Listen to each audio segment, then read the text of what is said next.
នាងអើយប្រពន្ធមួយនាងអើយចង់បាននាងអើយប្រពន្ធមួយចង់បាននាងអើយប្រពន្ធមួយនាងអើយចង់បាននាងអើយប្រពន្ធមួយបើបាននាងអើយបងលែងព្រួយបើបាននាងអើយបងលែងព្រួយព្រោះបងបានព្រួយសាច់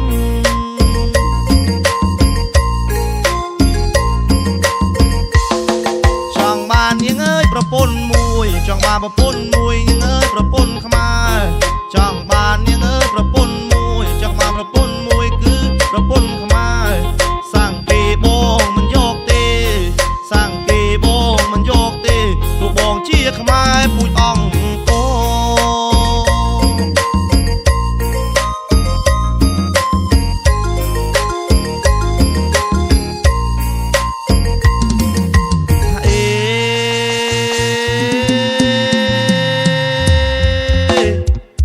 អង្គុយកើតនាងអើយបើមានប្រាក់បងយកប្រពន្ធម្នាក់នាងអើយមកអោយមើលអង្គុយកើតនាងអើយបើមានប្រាក់បងយកប្រពន្ធម្នាក់នាងអើយមកអោយមើល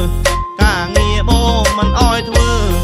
ការងារបងមិនអោយធ្វើឲ្យដេកចាំមើលតែនឹងប្រាក់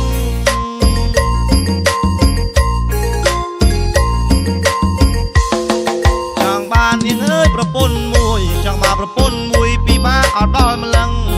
ចង់បាននាងអើយប្រពន្ធមួយចង់បានប្រពន្ធមួយពិបាកអត់ដល់ម្លឹងបើប្រាក់ក៏គ្មានមួយដំលឹងបើប្រាក់ក៏គ្មានមួយដំលឹងនឹងឲ្យបងធ្វើចុះយ៉ាងណា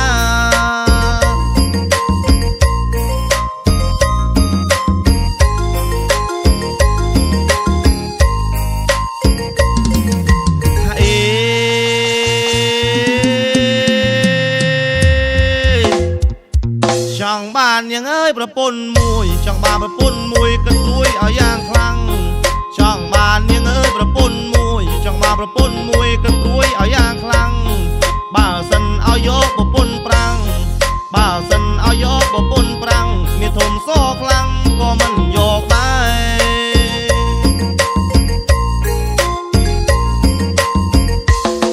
ចង់បាននាងអើយប្រពន្ធខ្មែរចង់បានប្រពន្ធខ្មែរស្ដាប់អពីងប្តី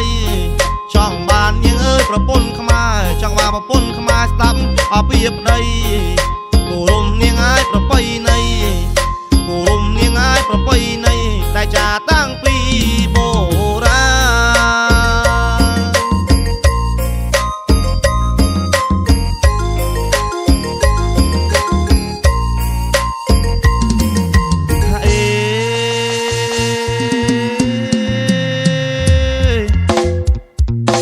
ចង់បាននាងអើយប្រពន្ធខ្មែរចង់បានប្រពន្ធខ្មែរស្ដាប់អពីងប្តីចង់បាននាងអើយប្រពន្ធខ្មែរចង់បានប្រពន្ធខ្មែរស្ដាប់អពីងប្តីគោរមនាងអើយប្រពៃណីគោរមនាងអើយប្រពៃណីដែលចាតាំងពីបុរា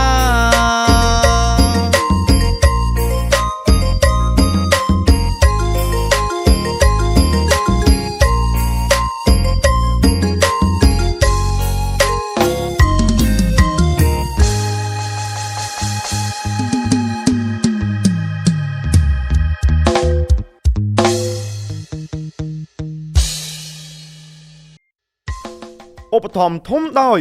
ក្រុមហ៊ុនផ្គត់ផ្គង់សេវាកម្មអ៊ីនធឺណិត NSM ISP